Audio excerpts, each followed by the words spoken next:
인연 요물이네. 아주 찰지게 생겼어. 복도에서 스쳐 지나가던 두 대령의 대화였습니다. 그런데 그들은 몰랐어요. 그 말을 들은 여자가 한 달 뒤에 자신들의 목줄을 쥐게 될 거라는 걸. 장부에서 사라진 25명의 병사, 배를 움켜쥐고 쓰러지는 젊은이들, 그리고 누군가 조직적으로 덮고 있는 수십억 원의 비밀. 이 군단에 도대체 무슨 일이 벌어지고 있었던 걸까요?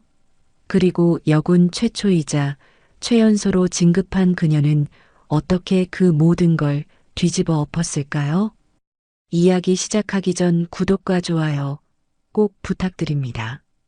여러분은 지금 무엇을 하며 어디에서 듣고 계신지 지역 이름이나 장소를 댓글로 남겨주시면 그곳으로 행운이 가득 깃들길 바라겠습니다. 4월 7일 월요일 오전 9시 경기도 김포시 외곽 마지막 장이 기다리고 있었어요. 한강기동군단 정문 앞에 검은색 군용 세단 한 대가 멈춰 섰습니다. 차 문이 열리고 내린 이는 군복 위에 별 3개를 단 여성 장교 윤아 중장이었습니다. 38배 나이의 여군 최초이자 최연소로 중장 계급을 단 그녀는 오늘부터 이 군단의 새 지휘관으로 부임하는 참이었습니다. 정문 초소의 경계병이 황급히 거수 경례를 올렸고 윤아는 짧게 답례한 뒤 사령부 건물을 향해 걸음을 옮겼습니다. 4월 초의 바람이 제법 차가웠지만 그녀의 표정은 담담하기만 했습니다. 하지만 그 차분한 얼굴 아래로 날카로운 시선이 주변을 훑고 있었죠.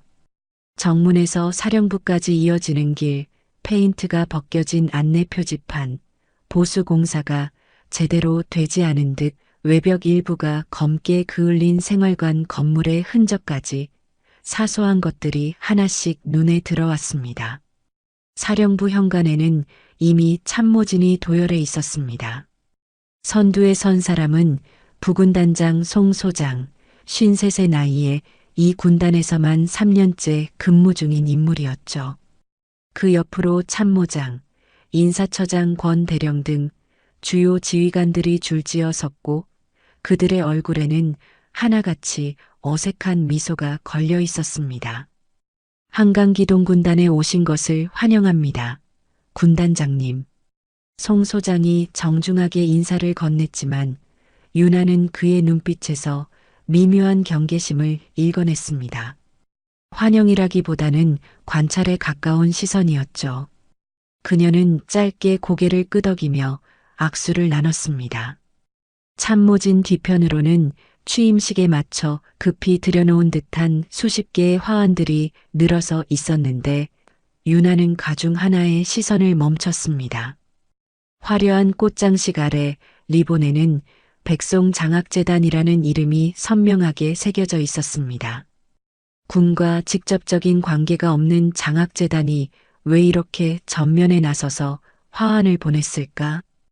윤아는 첫 번째 의문부호를 마음속에 찍어두었습니다. 취임식은 형식적인 절차대로 진행됐습니다.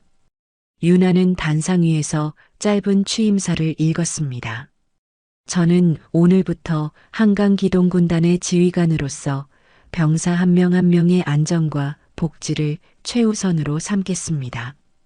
군대는 국가를 지키는 곳이지만 그 전에 군인을 지키는 곳이어야 합니다. 연단 아래 참모진의 표정이 묘하게 굳어지는 것을 윤아는 놓치지 않았습니다. 특히 송 소장의 입꼬리가 살짝 실룩거리는 것이 보였는데 그 움직임은 긴장이라기보다는 냉소에 가까웠습니다. 윤아는 아무렇지 않은 듯 인사를 마치고 단상에서 내려왔습니다. 취임식이 끝난 직후 윤아는 곧바로 부대 현황 브리핑을 요청했습니다. 브리핑실에 들어서자 인사처장 권 대령이 노트북을 펼치며 보고를 시작했습니다. 권 대령은 또박또박한 말투로 숫자들을 읊어나갔습니다. 현재 군단 예하 병력은 총 12,354명이며 장교 892명, 부사관 2421명, 병사 9041명으로 구성되어 있습니다. 윤하는 화면에 띄워진 숫자들을 유심히 살폈습니다. 그리고 손가락으로 특정 항목을 짚었습니다. 3대대 병력 현황을 다시 보여주세요. 권 대령의 손가락이 순간 멈칫했습니다. 화면이 전환되자 3대대 인원 현황이 떴는데 장부상 120명으로 기재되어 있었죠. 윤하는 고개를 갸웃거렸습니다. 현재 3대대 생활관에 25명의 인원이 부족한 것으로 알고 있습니다. 나머지 인원은 어디 있습니까?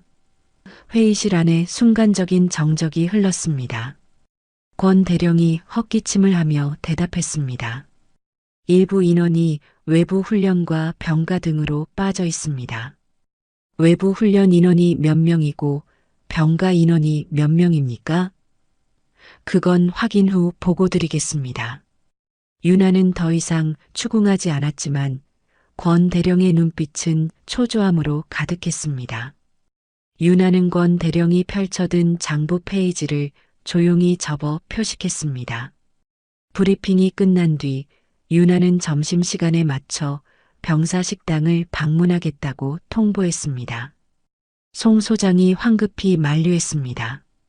군단장님, 첫날부터 무리하실 필요 없습니다. 내일 정식 일정을 잡아서 안내해 드리겠습니다. 아닙니다. 오늘 바로 가보겠습니다. 윤하의 말투는 단호했습니다. 송 소장은 더 이상 반대하지 못하고 어색한 웃음을 지으며 뒤따랐습니다. 회의실을 나선 장교들 몇몇이 복도에서 모여 빡센 사람이 왔네. 우리도 쇼 좀 해야 하나. 라는 속삭임을 나누는 것을 윤하는 스쳐 지나갔습니다. 정오가 조금 넘은 시각 윤하는 예고 없이 이대대 식당에 들어섰습니다. 식당 안은 어수선했고 배식대 앞에 줄 선 병사들이 군단장의 등장에 놀라 허둥지둥 경례를 올렸습니다. 윤하는 배식대 앞으로 다가가 식판 위에 올려진 음식들을 살폈습니다. 김치찌개 속 돼지고기 조각은 지나치게 작았고 색깔도 어딘가 탁해 보였습니다. 오늘 고기는 어디서 납품받은 겁니까? 급양관이 더듬거리며 백송푸드에서 납품받았다고 대답했습니다. 윤하는 대답 대신 식당 한쪽 구석에 앉아 컵라면을 먹고 있는 병사 2명을 발견했습니다. 그녀는 그쪽으로 걸어갔습니다. 왜 급식을 안 먹고 컵라면을 먹고 있습니까? 병사들이 화들짝 놀라 일어섰습니다. 그중 박상병이 머뭇거리며 대답했죠. 저기 급식을 먹으면 배가 아파서요. 속이 안 좋습니다. 배가 아프다니 얼마나 됐습니까? 한 3개월 됐습니다. 저만 그런 게 아니라 다른 애들도 많이 그래요. 윤하의 표정이 냉정하게 굳어졌습니다. 그녀는 주변을 둘러봤고 실제로 식판을 거의 비우지 않은 채 자리를 뜨는 병사들이 여럿 보였습니다. 잔반통에는 음식이 수북이 쌓여 있었습니다. 그녀의 눈은 분노가 아닌 깊은 실망감으로 빛났습니다. 군단장이 부임하는 첫날에도 이들이 컵라면으로 끼니를 때워야 한다니. 납품 전표 좀 볼 수 있을까요? 오늘 납품된 식재료 있고 전표 전부 제 책상 위에 올려놓으세요. 윤하의 목소리는 낮고 단호했습니다.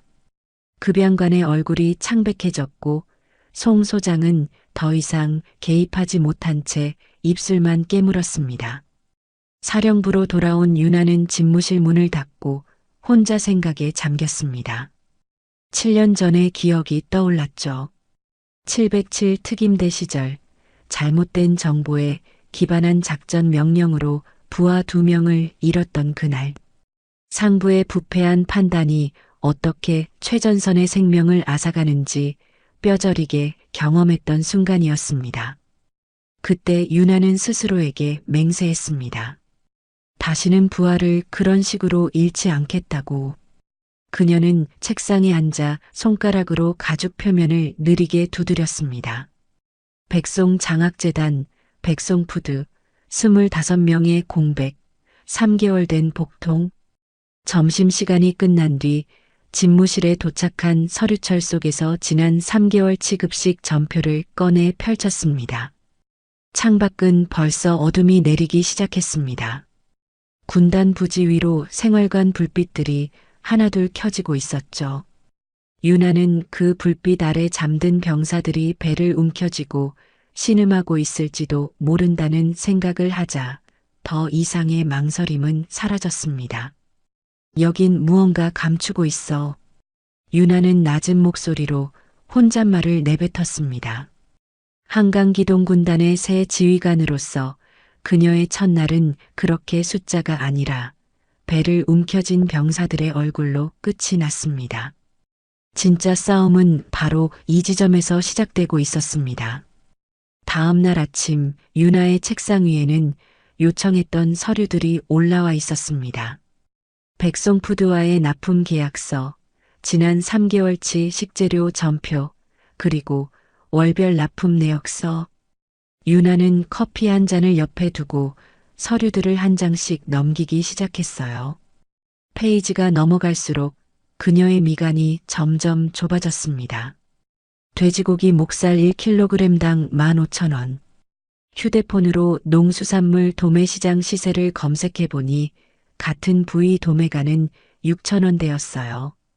백송푸드의 납품 단가는 시세의 2배 반에 달했고 다른 품목들도 상황은 마찬가지였습니다. 양파, 감자, 배추, 계란 할 것 없이 전부 시세의 2배 이상으로 책정되어 있었죠. 유나의 손가락이 책상을 두드렸습니다. 이건 단순한 고가 납품이 아니었어요. 조직적인 예산 빼돌리기가 아니면 설명이 되지 않는 수치였습니다. 그때 집무실 문을 노크하는 소리가 들렸습니다. 들어온 사람은 기무요원 박준영 중위 29의 젊은 장교였어요. 그는 문을 닫고 조심스럽게 다가와 품에서 봉투 하나를 꺼냈습니다. 군단장님, 부임 전에 급식 문제를 제기한 장교들이 있었습니다. 영양사 출신 소위 1명과 보급 담당 대위 1명이었는데 둘 다 인사불이익을 받았습니다. 어떤 불이익입니까? 소위는 한 달 만에 전출됐고 대위는 보직 해임 후 대기 발령 상태입니다. 둘 다 인사처장 권도혁 대령과 부군단장 송준호 소장의 결재를 거쳤습니다. 유나는 봉투 안에 든 서류들을 펼쳤습니다. 두 장교가 작성한 보고서 사본이었는데 결재란에는 하나같이 반려 도장이 찍혀 있었어요. 영양사 소위의 보고서에는 이렇게 적혀 있었습니다. 납품된 돼지고기에서 이취가 나며 색깔이 변색되었습니다. 보급 담당 대위의 보고서는 더 직접적이었죠. 백송푸드 납품 단가는 타 부대 대비 평균 150% 이상입니다. 유나는 보고서를 내려놓으며 물었습니다. 전출된 소위는 지금 어디 있습니까? 강원도 최전방 GOP로 갔습니다. 전출 통보를 받은 날 소위는 마지막까지 아무 말도 하지 못했다고 합니다. 동기들 사이에선 진실을 말했다가 찍혔다는 소문이 돌았고 이후로 급식 문제를 입에 올리는 장교가 사라졌습니다. 대기 발령 대위는요? 부대 정문을 나가는 날 자신이 썼던 보고서 사본을 품에 안고 갔다고 합니다. 가족들에게 뭐라고 말해야 할지 모르겠다고 했대요. 유나의 눈빛이 차갑게 가라앉았습니다. 진실을 말한 사람들이 쫓겨나고 거짓을 덮은 사람들이 자리를 지키고 있었어요. 이 군단에서 정상적으로 문제를 제기하면 어떻게 되는지 이미 선례가 만들어져 있었던 겁니다. 급식 감사 특별팀을 구성하겠습니다. 신뢰할 수 있는 인원 명단을 오늘 중으로 올려주세요. 인사처와 보급처 라인이 아닌 사람들로요. 준영이 고개를 숙이며 나간 뒤 유나는 책상 한쪽에 쌓인 다른 서류들을 뒤졌습니다. 지난달 예하 3개 대대에서 동시에 올라온 급식 잔반 폭증 보고서가 나왔어요. 1대대 잔반율 45%, 2대대 42%, 3대대 48%. 정상적인 급식이라면 있을 수 없는 수치였지만 보고서 하단에는 후속 조치 기록이 전혀 없었습니다. 오전 10시 유나는 보급창으로 향했습니다. 사전 통보 없이 움직였어요. 창고 안은 어둡고 눅눅한 냄새가 났습니다. 형광등 몇 개가 깜빡거리고 있었고 선반 위에는 박스들이 무질서하게 쌓여 있었죠. 유나는 천천히 통로를 걸으며 주변을 살피다가 구석에 쌓인 고기 박스들 앞에서 멈췄습니다. 박스 하나를 꺼내 뚜껑을 열자 냉동육이 비닐에 쌓여 있었는데 원산지 표기가 없었고 유통기한 부분이 뭉개져서 읽을 수가 없었어요. 마치 일부러 지운 것처럼 보였습니다. 다른 박스들도 상황은 마찬가지였죠. 이게 뭡니까? 뒤따라온 군납 담당 장세훈 소령이 말문이 막힌 채 서 있었습니다. 39의 이 남자는 얼굴이 하얗게 질려 있었어요. 소령, 내가 물었어. 이 고기들 원산지 표기가 왜 다 지워져 있어? 세훈이 더듬거리며 대답했습니다. 그건 납품 과정에서 손상된 것 같습니다. 납품 과정에서? 수십 박스가 전부 똑같이 손상됐다고? 세훈은 대답하지 못하고 고개를 숙였습니다. 유나는 시선을 돌려 창고 안쪽의 철제 문을 가리켰어요. 저건 뭡니까? 냉동고입니다. 열어. 세훈이 망설이자 유나가 한 발 앞으로 다가섰습니다. 내가 2번 말하게 하지 마. 떨리는 손으로 문을 열자 냉동고 안에서 차가운 공기가 쏟아져 나왔습니다. 고기 박스들이 가득 쌓여 있었는데 한쪽 구석에 다른 것들과 분리되어 있는 박스들이 눈에 띄었어요. 유나는 그쪽으로 다가가 박스를 열었습니다. 안에는 고급 한우가 들어 있었습니다. 원산지 표기가 선명하고 유통기한도 넉넉했어요. 이건 뭡니까? 세훈의 목소리가 떨렸습니다. 그건 간부 식당용입니다. 유나는 한참 동안 그 박스를 내려다봤습니다. 병사들에게는 원산지도 모르는 의심스러운 고기를 먹이면서 간부들은 고급 한우를 먹고 있었어요. 분노가 가슴 밑바닥에서 치밀어 올랐지만 그녀는 표정을 바꾸지 않았습니다. 장세훈 소령? 유나의 목소리가 냉동고 안에 울렸습니다. 세훈이 고개를 들었어요. 백송푸드 납품 단가가 시세의 2배 반이야. 그 차액이 어디로 갔는지 알고 있지? 세훈의 입술이 파르르 떨렸습니다. 저는 위에서 시키는 대로 했을 뿐입니다. 위가 누구야? 그건 세훈이 말끝을 흐렸습니다. 유나는 한 발 더 다가섰어요. 2 사람 사이의 거리가 한 뼘도 남지 않았습니다. 소령, 지금 내 앞에서 거짓말하면 내 군 생활은 오늘로 끝이야. 솔직하게 말하면 한 번의 기회를 줄 수도 있어. 선택해. 세훈의 이마에 땀방울이 맺혔습니다. 그의 시선이 바닥으로 떨어졌다가 다시 올라왔어요. 입술이 몇 번 달싹거리더니 결국 작은 목소리가 흘러나왔습니다. 인사처장님과 부군단장님이 백송 대표와 정기적으로 만납니다. 납품 대금 차액의 일부가 어디론가 흘러가는 것 같은데 정확히는 저도 모릅니다. 유나의 눈빛이 날카롭게 빛났습니다. 정기적으로 만난다고? 언제, 어디서?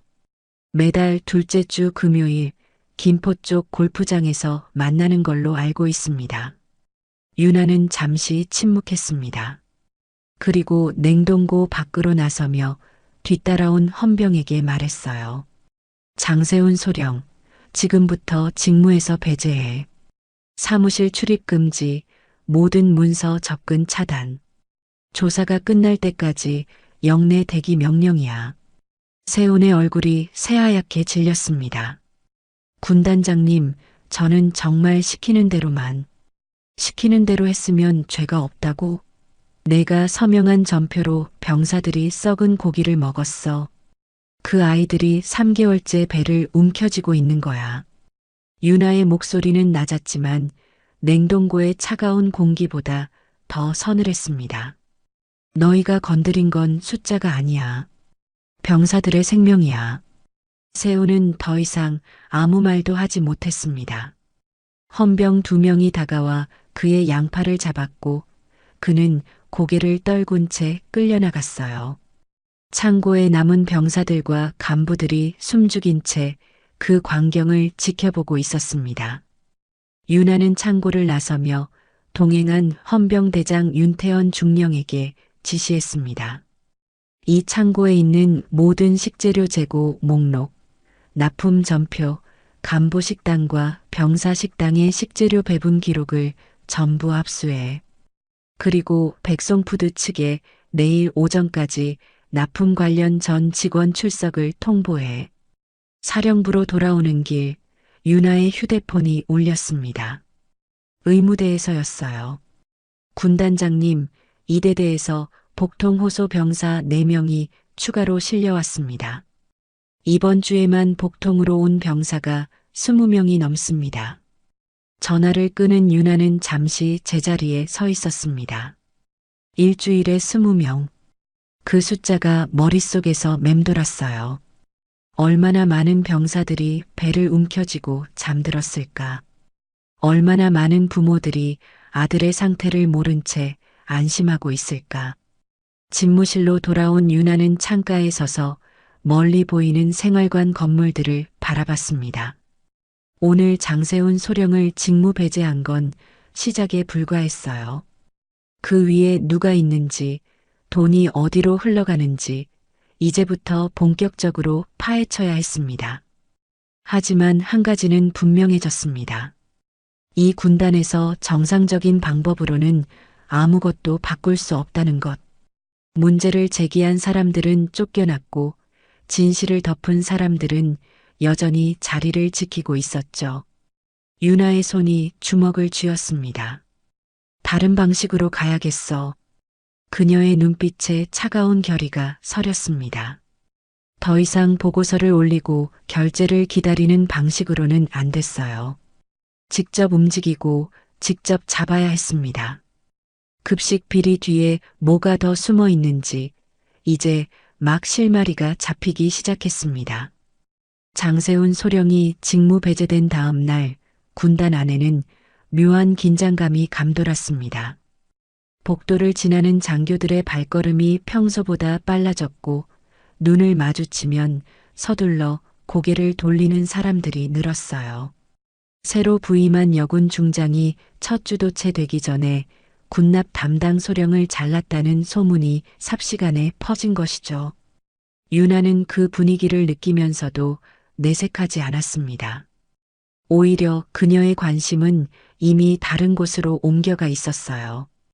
어제 의무대에서 걸려온 전화, 일주일 만에 20명이 넘는 복통 환자라는 말이 계속 머릿속을 맴돌았습니다. 오전 9시 유나는 의무대를 방문했습니다. 의무대 건물은 사령부에서 도보로 10분 거리에 있었어요. 2층짜리 낡은 건물이었는데 외벽 페인트가 여기저기 벗겨져 있었고 창문 유리 하나는 금이 가 있었습니다. 대기실에 들어서자 병사 5-6명이 앉아 있었어요. 유나의 시선이 한 병사에게 멈췄습니다. 20살쯤 되어 보이는 젊은 얼굴이었는데 두 손으로 배를 감싸 안은 채 허리를 반으로 접고 있었어요. 이마에는 식은땀이 송골송골 맺혀 있었고 입술은 핏기 없이 창백했습니다.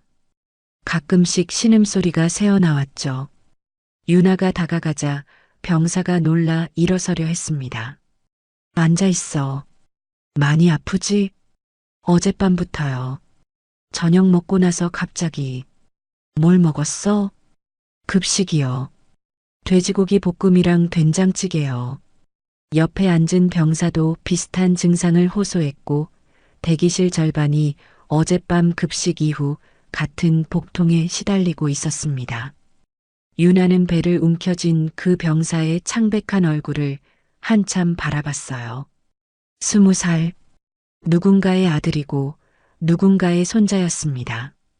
그때 안쪽에서 의무대장 홍기범 소령이 나왔습니다.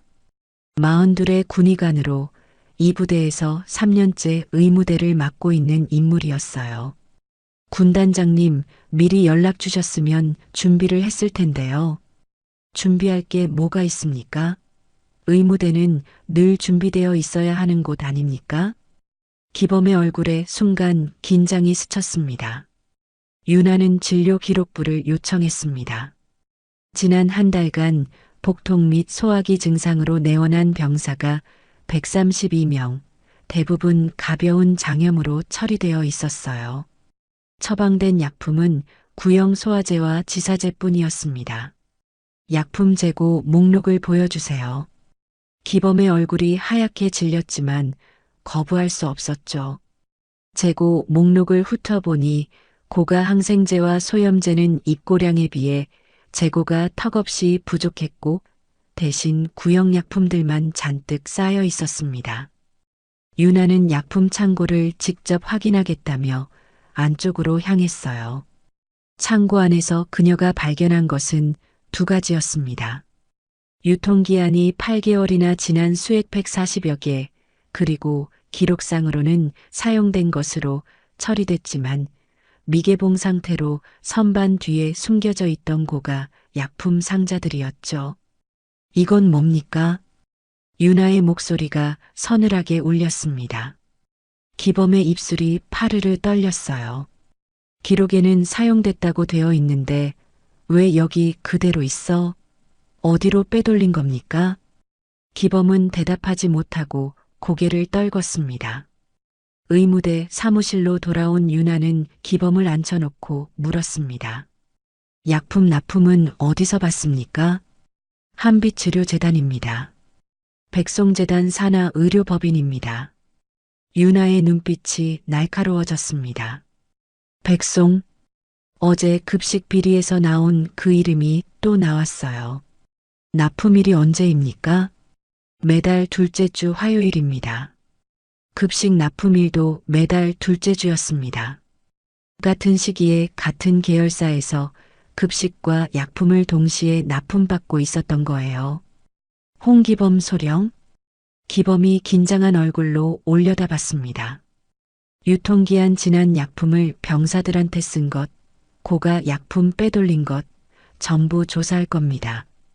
지금부터 약품 창고 출입 금지, 모든 의무 기록 열람 금지. 조사가 끝날 때까지 대기 명령입니다. 기범의 얼굴이 일그러졌습니다. 군단장님, 윗선 지시 없이 제가 임의로 바꿀 수 있는 건 없었습니다. 또 그 말입니까? 유나의 목소리가 차가워졌습니다. 어제도 비슷한 말을 들었어요. 위에서 시켰다고. 그 윗선이 대체 누굽니까? 기범은 입을 다물었습니다. 하지만 그의 시선이 순간적으로 사령부 방향을 향했어요.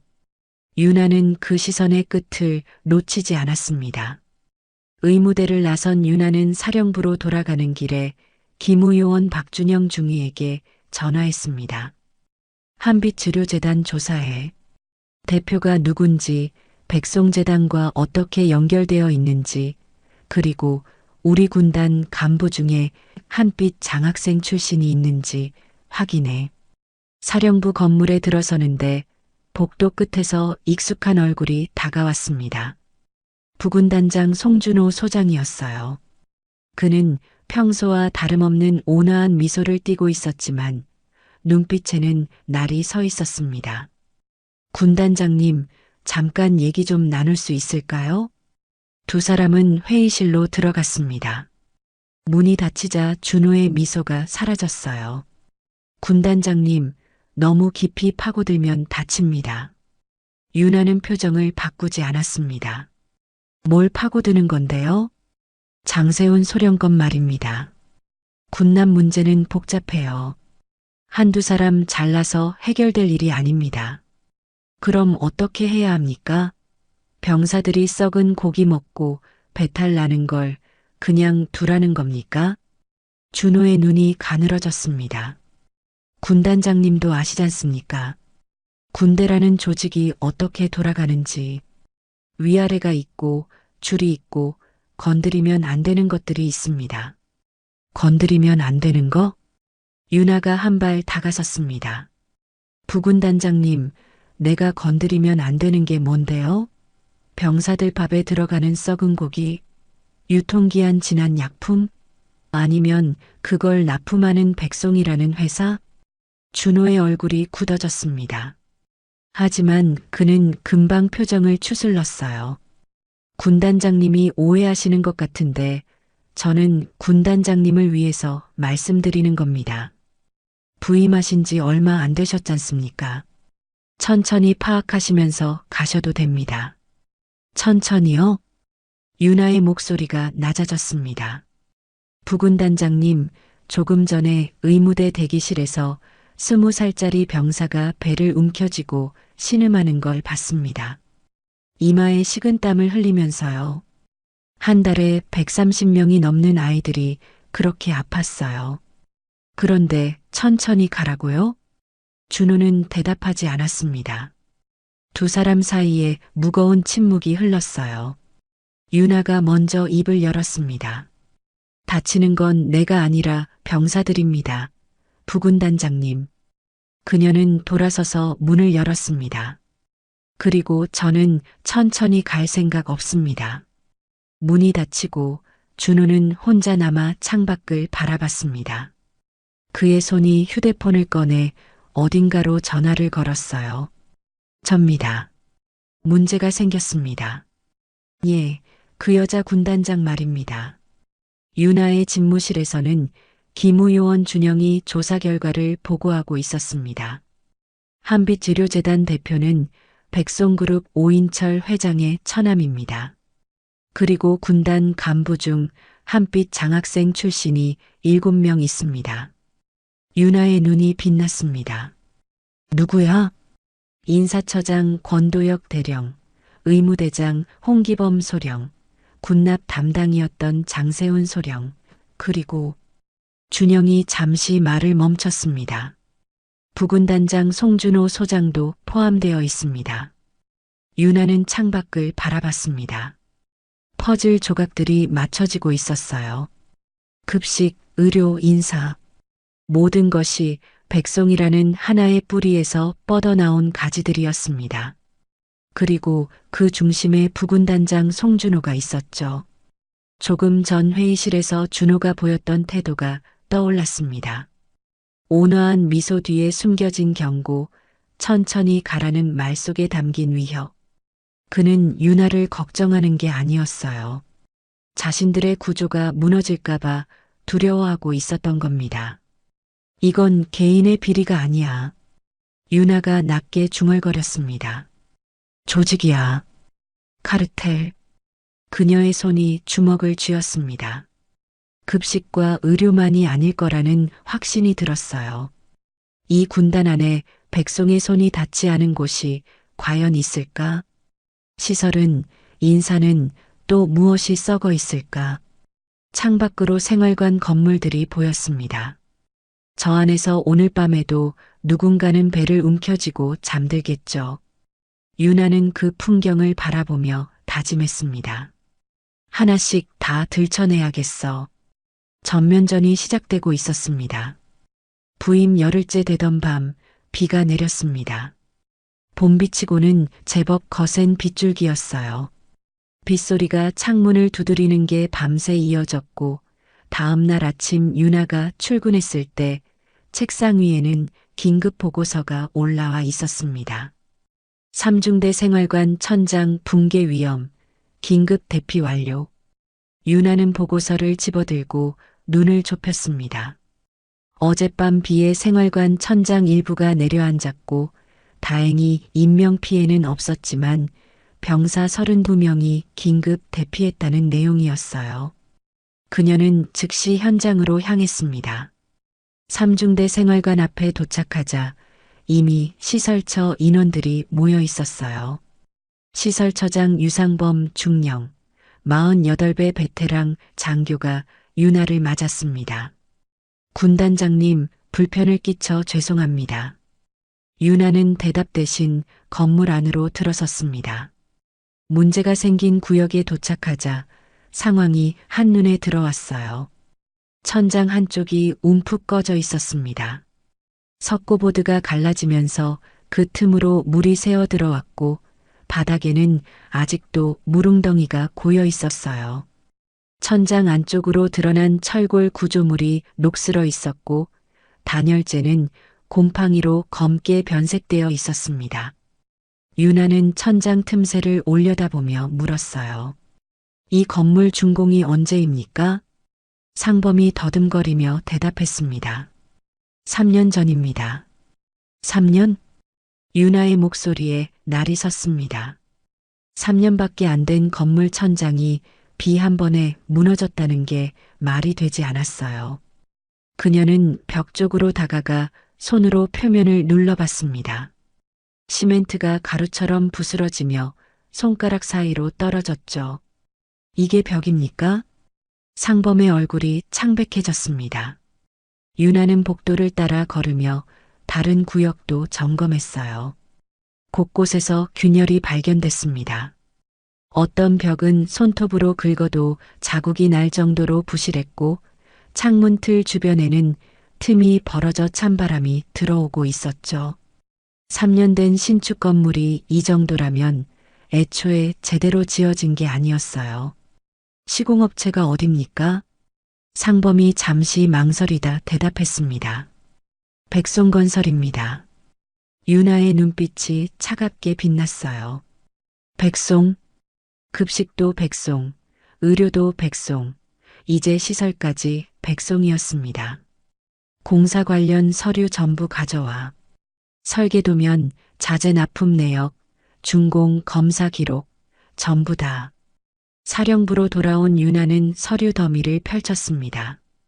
설계도면을 보니 이 생활관은 단열재, 방수층, 내화재까지 꼼꼼하게 설계되어 있었어요. 하지만 실제 건물과 도면이 맞지 않았습니다. 도면상 벽 두께는 20cm였지만 아까 현장에서 본 벽은 10cm도 채 안 되어 보였어요. 단열재 시공 구간에서는 단열재 대신 빈 공간만 발견됐고 방수층이 있어야 할 천장에서 물이 샜습니다. 자재 납품 내역을 확인해 보니 더 기가 막혔어요.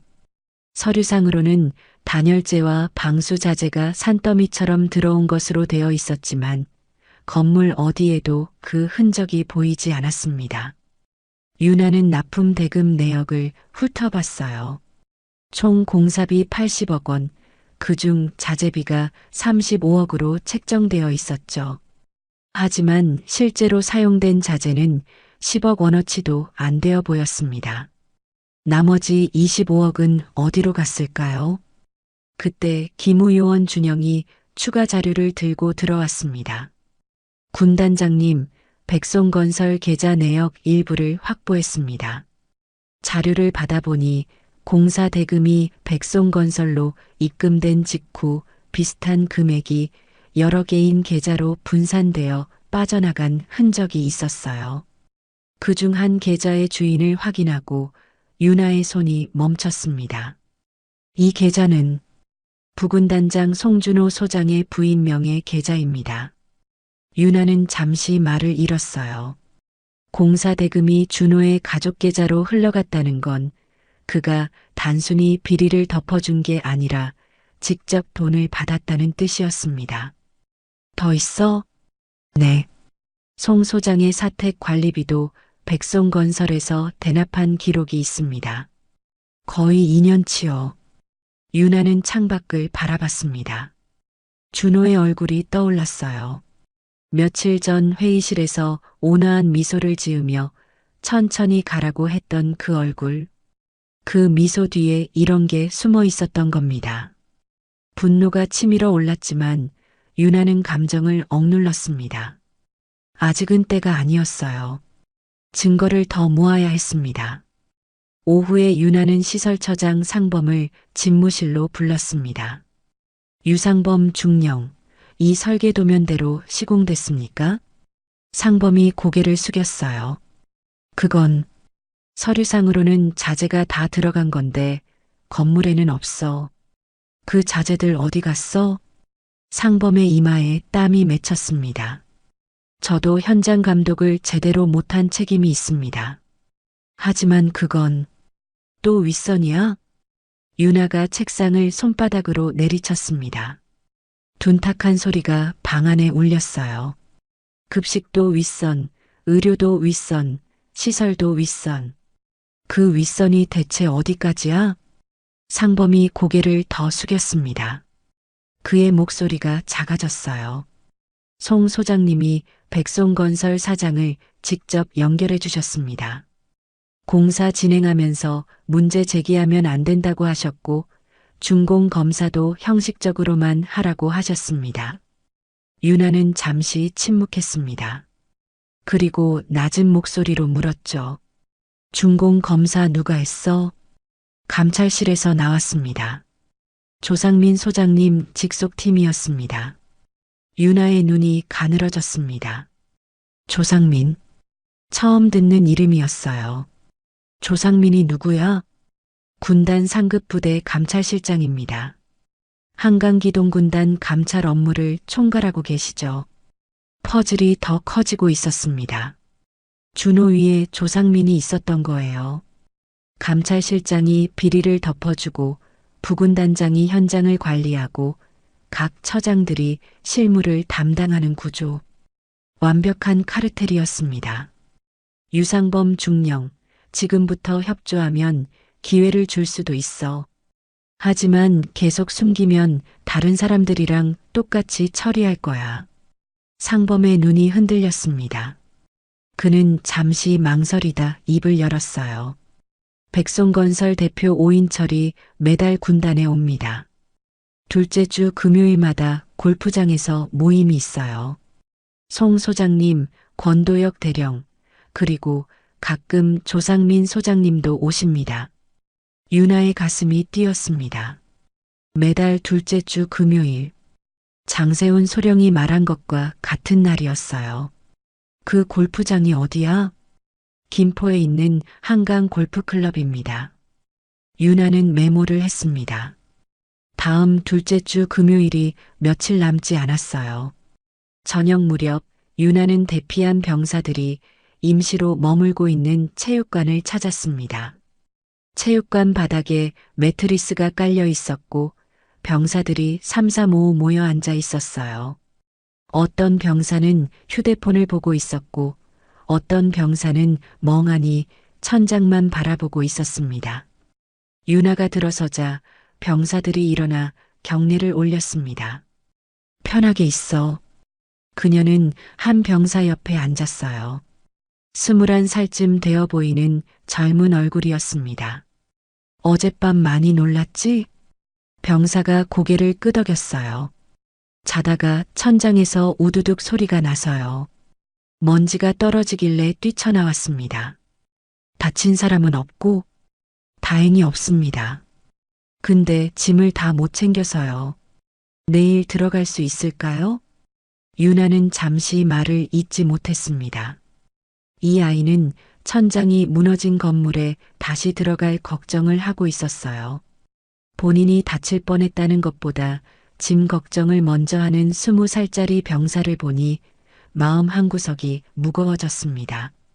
당분간은 못 들어가. 안전 점검이 끝나야 해. 체육관을 나서며 유나는 중얼거렸어요. 이건 공사가 아니라 사기야. 그녀의 주먹이 굳게 쥐어졌습니다. 급식으로 병사들의 뱃속을 망가뜨리고 의료로 제대로 된 치료를 막고 시설로 머리 위에 천장마저 위협하는 구조. 이 모든 게 돈을 위해 만들어진 시스템이었어요. 사령부로 돌아온 유나는 창밖을 바라보며 생각에 잠겼습니다. 준호, 도혁, 상범, 기범, 세훈. 그리고 그 위에 조상민, 카르텔의 윤곽이 점점 선명해지고 있었어요. 하지만 아직 부족했습니다. 직접 현장을 잡아야 했어요. 둘째 주 금요일 한강 골프클럽. 그 자리에서 무슨 일이 벌어지는지 직접 확인해야 했습니다. 조금만 더 기다려. 유나가 낮게 말했어요. 끝까지 캐낼 거야. 한 명도 빠짐없이. 그녀의 눈빛에 차가운 결의가 서렸습니다. 둘째 주 금요일을 이틀 앞둔 수요일, 유나의 집무실로 한 통의 전화가 걸려왔습니다. 전화를 건 사람은 박신우 상병의 어머니였어요. 박신우는 며칠 전 의무대에서 복통으로 쓰러졌던 병사였죠. 어머니의 목소리는 떨리고 있었습니다. 군단장님, 면담을 요청드려도 될까요? 아들 일로 꼭 드릴 말씀이 있습니다. 유나는 그날 오후에 면담 시간을 잡았습니다. 사령부 면담실에 들어선 박신우의 어머니는 50살 남짓으로 보이는 여성이었어요. 수수한 옷차림에 화장기 없는 얼굴이었는데 눈가에 피로가 짙게 깔려 있었습니다. 그녀는 유나를 보자마자 고개를 깊이 숙였어요. 바쁘신데 시간 내주셔서 감사합니다. 앉으세요. 신우 상병 어머니시죠? 무슨 일로 오셨습니까? 어머니는 자리에 앉으며 잠시 망설였습니다. 손가락이 무릎 위에서 떨리고 있었어요. 그리고 천천히 입을 열었습니다. 아들이 진실을 말하려다 보복당했습니다. 유나의 눈빛이 날카로워졌습니다. 어머니의 말에 따르면 신우는 원래 보급창에서 근무했다고 해요. 급식 납품 과정에서 이상한 점을 발견하고 상관에게 보고했는데 며칠 뒤 갑자기 징계를 받았답니다. 근무태만이라는 명목이었죠. 근무태만이라니요. 그 아이가 얼마나 성실한데요. 입대 전에 한 번도 지각한 적이 없는 아이예요. 어머니의 눈에 눈물이 고였습니다. 징계 기록이 남으니까 휴가도 못 나오고 진급도 밀리고 그러다가 스트레스로 위장이 나빠져서 의무대에 실려갔는데 거기서도 제대로 된 치료를 못 받았대요. 유나는 가만히 듣고 있었습니다. 손에 힘이 들어갔어요. 신우가 뭘 보고했습니까? 납품되는 고기 상태가 이상하다고요. 색깔이 변하고 냄새가 났다고. 그걸 상관한테 말했더니 다음날 바로 보직이 바뀌었대요. 유나는 기무요원 준영을 불러 박신우 상병의 인사 기록을 조회하도록 지시했습니다. 잠시 후 가져온 기록을 보니 신우의 징계 사유는 근무 태만이었지만 구체적인 정황 설명이 없었어요. 결제자는 인사처장 권도혁 대령이었습니다. 징계 기록을 재검토하겠습니다. 부당한 점이 확인되면 원상복구 조치하겠습니다. 어머니가 울먹이며 두 손을 모았습니다. 군단장님, 제가 드릴 수 있는 건 이 말밖에 없습니다. 정말 고맙습니다. 면담을 마친 뒤 유나는 잠시 창밖을 바라봤습니다. 진실을 말한 병사가 징계를 받고 거짓을 덮은 사람들이 자리를 지키는 구조. 이미 여러 번 목격한 패턴이었지만 볼 때마다 분노가 치밀었어요. 그런데 이건 시작에 불과했습니다. 같은 날 저녁 유나는 또 다른 면담 요청을 받았어요. 이번에는 병사 본인이었습니다. 김하늘 일병, 20살의 젊은 병사였죠. 면담실에 들어온 하늘은 얼굴이 창백했어요. 눈이 충혈되어 있었고 며칠째 잠을 못 잔 것 같은 모습이었습니다. 그는 유나 앞에 서서 경례를 올렸지만 손이 떨리고 있었죠. 앉아. 무슨 일이야? 하늘이 자리에 앉았습니다. 그리고 한참을 망설이다 입을 열었어요. 할머니가 위독하십니다. 유나는 고개를 끄덕였습니다. 휴가 신청했어? 하늘의 표정이 일그러졌습니다. 신청했는데 반려됐습니다. 반려? 사유가 뭐야? 인원 부족이래요. 근데 하늘이 말끝을 흐렸습니다. 유나가 기다리자 그가 다시 입을 열었어요. 같은 소대 선임이 어제 휴가 나갔습니다. 그 선임은 특별한 사유도 없었는데요. 유나의 눈이 좁아졌습니다. 그게 무슨 말이야? 하늘이 고개를 숙였습니다. 목소리가 작아졌어요. 돈을 내면 휴가를 받을 수 있다는 소문이 있습니다. 10만 원을 내면 순서가 앞당겨지고 안 내면 아무리 급해도 뒤로 밀린대요. 유나는 잠시 말을 잃었습니다. 휴가를 돈으로 산다고요. 저는 돈이 없어서 못 냈습니다. 그래서 할머니 임종도 못 가게 됐어요. 하늘의 눈에서 눈물이 흘러내렸습니다. 그는 손등으로 눈물을 훔치며 말을 이었어요. 할머니가 저 키워주셨어요. 부모님이 일찍 돌아가셔서 할머니 손에서 컸습니다. 마지막으로 한 번만 뵙고 싶은데 유나의 가슴이 조여왔습니다. 20살짜리 병사가 할머니 임종을 가지 못하는 상황. 그것도 돈이 없어서 그녀는 주먹을 꽉 쥐었어요. 기만을 일병. 유나가 낮은 목소리로 말했습니다. 내가 휴가증을 찾아줄게. 오늘 중으로 출발할 수 있도록 할 테니까 준비하고 있어. 하늘이 고개를 들었습니다. 믿기지 않는다는 표정이었어요. 정말요? 그래. 가서 할머니 뵈어. 하늘이 벌떡 일어나 경례를 올렸습니다. 눈물이 볼을 타고 흘러내렸지만 그의 얼굴에는 희망이 서려 있었어요. 군단장님, 잊지 않겠습니다.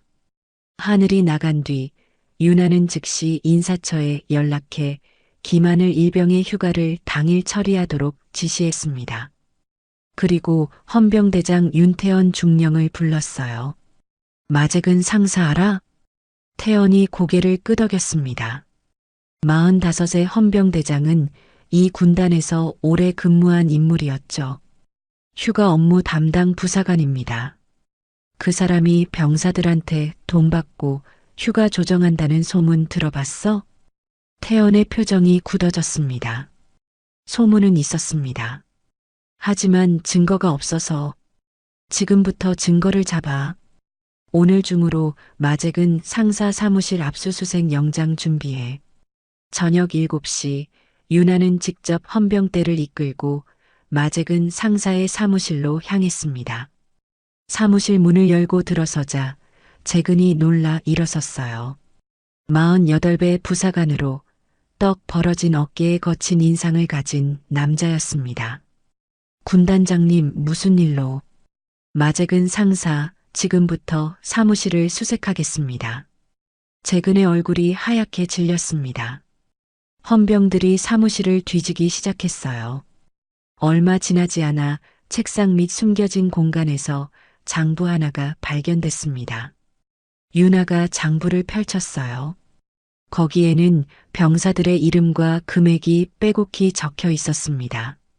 3월 이등병 김모 10만 원, 일병 박모 15만 원, 상병 최모 20만 원. 날짜별로 병사별로 꼼꼼하게 기록되어 있었죠. 이게 뭡니까?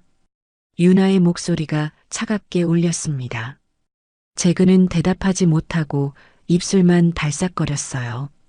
마잭은 상사, 이게 뭐냐고 물었습니다. 재근이 무릎을 꿇었습니다. 죄송합니다. 제가 잘못했습니다. 김하늘 일병 알아? 할머니가 위독한데 휴가를 못 받았어. 돈이 없어서 그 아이가 할머니 임종을 놓치면 평생 트라우마로 남을 거야. 내가 그걸 만든 거야. 재근의 어깨가 떨렸습니다. 저도 혼자 한 게 아닙니다. 위에서 이제 위라는 말로 숨어도 안 가려져. 유나가 한 발 다가섰습니다. 이름을 말해. 인사처? 송 소장? 재근이 고개를 떨궜습니다. 그의 입에서 작은 목소리가 흘러나왔어요. 돈은 인사처로 올라갔습니다. 절반은 권 대령님한테 갔어요. 윤하는 장부를 헌병대장에게 넘겼습니다. 마잭은 상사, 지금부터 직무에서 해임합니다. 영창 대기 후 군검찰 송치 준비해. 재근이 끌려나가는 모습을 지켜보며 윤하는 씁쓸한 감정을 느꼈습니다. 휴가라는 건 병사들에게 가장 소중한 것 중 하나였어요. 가족을 만나고 친구를 만나고 잠시나마 군 생활의 고단함을 잊는 시간. 그걸 돈으로 사고 파는 구조가 버젓이 존재했던 겁니다. 사령부로 돌아온 윤하는 창밖을 바라봤습니다. 밤하늘에 별이 떠 있었어요. 어딘가에서 하늘이 할머니에게로 가고 있을 거라는 생각이 들었습니다. 그때 휴대폰이 울렸습니다. 기무요원 준영이었어요.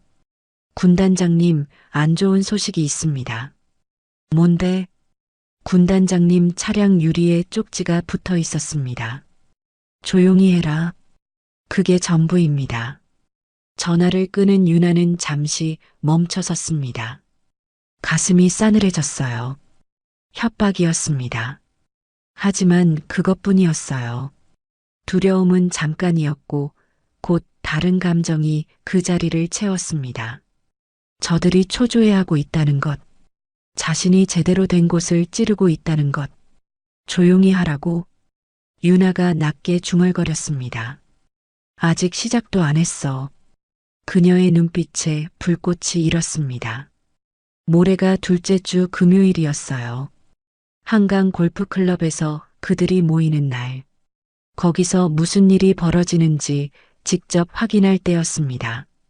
둘째 주 금요일 한강 골프클럽에서 카르텔의 모임이 있는 날이었습니다. 윤하는 그 자리에 직접 가지 않았어요. 대신 기무요원 준영에게 원거리 감시를 지시했습니다. 사진과 동영상을 확보해 누가 참석하는지, 무슨 대화가 오가는지 기록하라고 했죠. 아직은 증거를 더 모아야 했어요. 성급하게 움직였다가 놓칠 수는 없었습니다. 그런데 그날 오후 예상치 못한 사건이 터졌습니다. 오후 3시쯤 윤하의 집무실로 긴급 전화가 걸려왔어요. 훈련장에서 사고가 났다는 보고였습니다. 야간 사격 준비 중에 탄약 오발 직전까지 갔습니다. 불량탄 30발이 발견됐고 그중 3발은 약실에 장전된 상태에서 멈췄습니다. 윤하의 얼굴이 굳어졌습니다. 불량탄이 약실에서 터졌으면 사수가 크게 다쳤을 수도 있었어요. 그녀는 즉시 현장으로 향했습니다. 훈련장에 도착하자 사격장 주변으로 병사들이 모여 있었어요. 한쪽에서는 부상 없이 빠져나온 사수가 창백한 얼굴로 앉아 있었고 정비병들이 문제의 탄약을 검수하고 있었습니다. 윤하는 현장 지휘관에게 상황을 물었어요. 어떻게 된 겁니까? 사격 준비 중에 탄피가 이상하다는 보고가 들어왔습니다. 확인해 보니 탄약 일부가 습기를 먹어 부식되어 있었고 제조번호도 위조된 흔적이 있었습니다. 윤하는 문제의 탄약을 직접 확인했어요. 탄피 표면에 녹이 슬어 있었고 각인된 제조번호가 긁힌 듯 흐릿했습니다.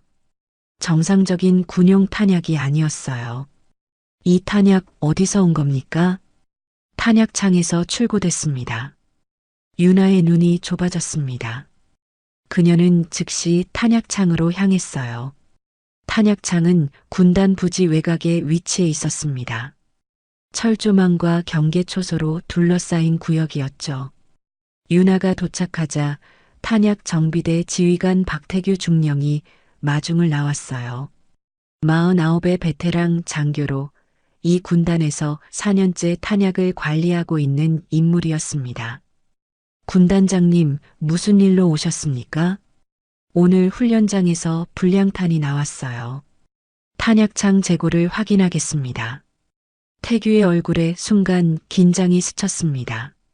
하지만 그는 애써 평정을 유지하며 윤하를 창고 안으로 안내했어요. 탄약창 내부는 서늘하고 건조해야 정상이었습니다. 하지만 문을 열고 들어서자 어딘가 눅눅한 냄새가 났어요. 유나는 미간을 찌푸리며 주변을 살폈습니다. 선반 위에 탄약 상자들이 줄지어 쌓여 있었어요. 그녀는 가장 가까운 상자를 열어봤습니다. 탄약이 가지런히 정렬되어 있었는데 표면에 미세한 녹이 보였어요. 다른 상자도 열어봤습니다. 상황은 비슷했죠. 전체 재고 중 불량 의심 비율이 어느 정도입니까? 현장에 있던 정비병이 대답했어요. 초동 점검 결과 최소 20% 이상으로 추정됩니다. 유나의 등줄기가 서늘해졌습니다. 전체 재고의 20%. 이건 단순한 관리 부실이 아니었어요. 조직적인 빼돌리기가 아니면 설명이 안 되는 규모였습니다. 유나는 창고 안쪽으로 더 들어갔어요. 그러다 한쪽 구석에서 이상한 것을 발견했습니다. 다른 상자들과 분리되어 있는 탄약 상자들이었는데 포장 상태가 새 것처럼 깨끗했어요. 이건 뭡니까? 태규의 얼굴이 창백해졌습니다. 그건 예비 물량입니다. 유나가 상자를 열어봤어요. 안에 든 탄약은 상태가 완벽했습니다. 녹도 없고 제조번호도 선명했죠. 하지만 이상한 점이 있었어요. 제조번호 형식이 군용 탄약 규격과 달랐고 포장 박스의 바코드 규격이 백송 물류창고에서 쓰는 것과 동일했습니다. 이거 민수용 아닙니까? 그리고 이 바코드, 백송 물류 규격이잖아. 태규가 입술을 달싹거렸지만 대답하지 못했어요. 유나는 창고를 나와 탄약창 사무실로 향했습니다. 서류 캐비닛을 열어 입출구 기록을 확인했어요. 기록상으로는 정상적인 군용 탄약이 입고된 것으로 되어 있었지만 실제 창고에 있는 건 유효기간이 지난 불량탄과 민수용 탄약이었습니다. 박태규 중령. 유나의 목소리가 차갑게 울렸습니다. 정상 탄약은 어디로 갔어? 빼돌린 거지? 태규의 무릎이 흔들렸어요.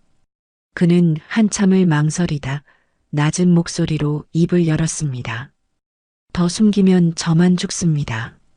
이미 그쪽에서 입 닫으라고 연락이 왔어요. 유나의 눈빛이 날카로워졌습니다. 누구한테서? 태규가 고개를 숙였어요.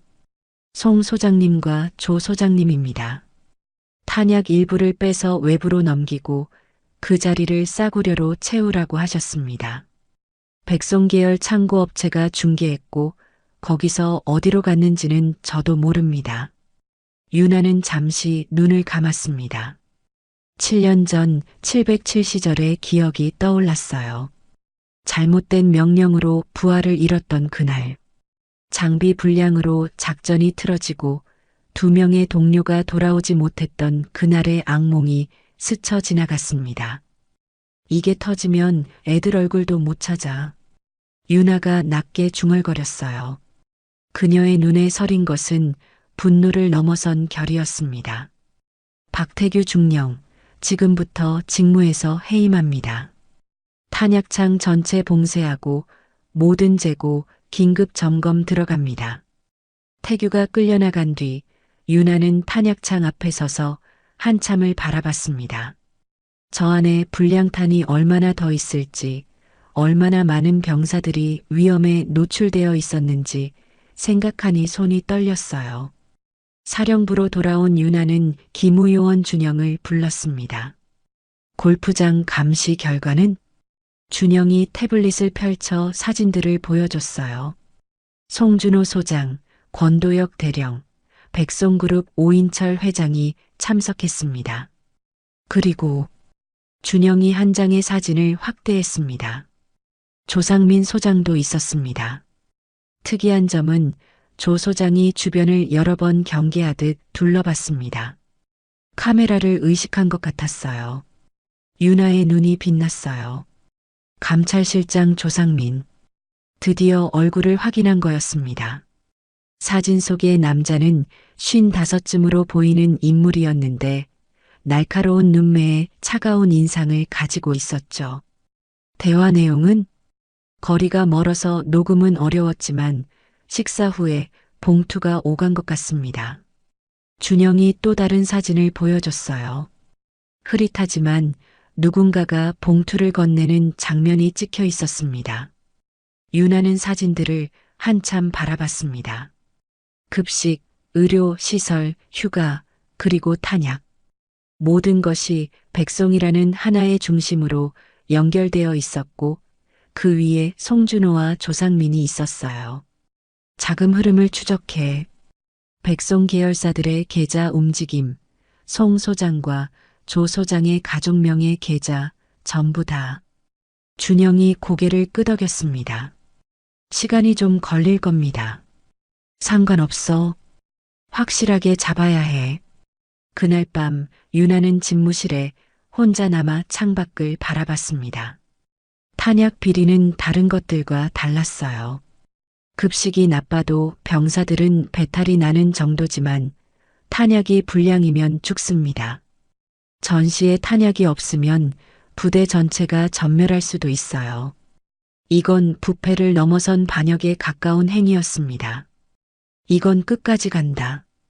유나가 낮게 말했습니다.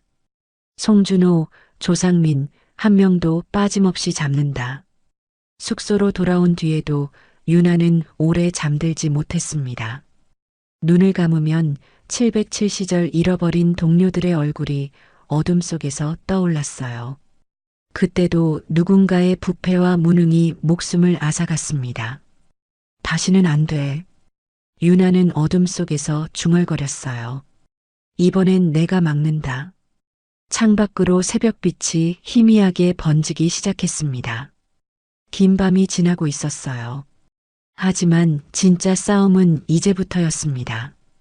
탄약 비리가 터진 지 사흘째 되던 날 유나의 집무실로 공문 하나가 도착했습니다. 발신자는 상급부대 감찰실, 수신자는 한강기동군단장 장윤아 중장.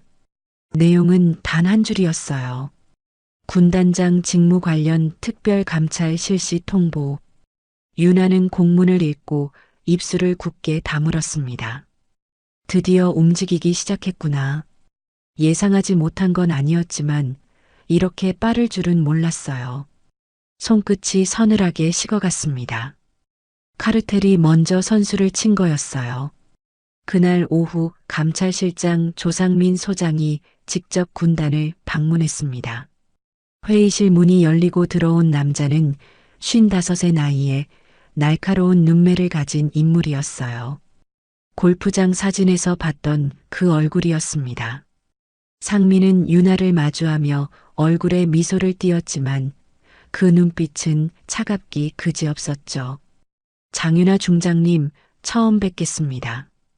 감찰실장 조상민입니다. 유나도 자리에서 일어나 악수를 나눴습니다. 상민의 손이 차가웠어요. 감찰실장님이 직접 오셨군요. 무슨 일로 오셨습니까? 상민은 서류 가방을 열며 대답했어요.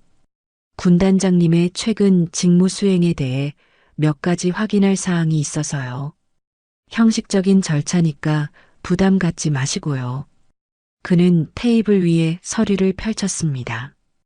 유나가 부임 후 내린 결제 목록, 예산 집행 내역, 인사조치 기록 등이었어요. 군단장님이 부임하신 후 단기간에 많은 인사조치를 내리셨더군요. 장세훈 소령 직무 배제, 홍기범 소령 대기 명령, 마잭은 상사 해임, 박태규 중령 직무 해임. 열흘 만에 4명입니다. 상민이 서류를 손가락으로 두드리며 말을 이었어요. 이 정도 속도는 좀 과하다는 지적이 있습니다. 혹시 개인적인 감정이 개입된 건 아닌지. 개인적인 감정이요? 유나가 차분하게 받아쳤습니다. 장세훈 소령은 군납 비리에 연루되어 있었고 홍기범 소령은 유통기한 지난 약품을 병사들에게 투여했습니다. 마잭은 상사는 병사들에게 돈을 받고 휴가를 팔았고 박태규 중령은 탄약을 빼돌렸어요. 전부 증거가 있는 사안입니다. 상민의 눈이 가늘어졌습니다. 증거라. 그 증거가 적법한 절차로 수집된 건지도 확인이 필요합니다. 유나는 등줄기에 땀이 배어 나오는 걸 느꼈어요. 회의실 안에는 상민의 수행원 2명이 서 있었고 유나는 혼자였습니다. 이 넓은 군단에서 지금 이 순간만큼은 완전히 고립되어 있다는 느낌이 들었죠. 적법한 절차요? 유나가 고개를 갸웃거렸어요. 감찰실장님, 제가 뭔가 오해하시는 것 같은데요. 저는 군단장으로서 제 관할 하에 있는 비위 행위를 조사하고 조치한 겁니다. 뭐가 문제입니까? 상민은 미소를 유지했지만 그 입꼬리가 살짝 실룩거렸어요. 문제라기보다는 확인 절차입니다. 군단장님의 예산 집행 내역에도 몇 가지 의문점이 있어서요. 그는 또 다른 서류를 꺼냈습니다. 긴급 식재료 구매비, 의약품 긴급 조달비, 생활관 긴급 보수비. 전부 정상적인 입찰 절차 없이 집행되었더군요. 긴급 상황이었으니까요.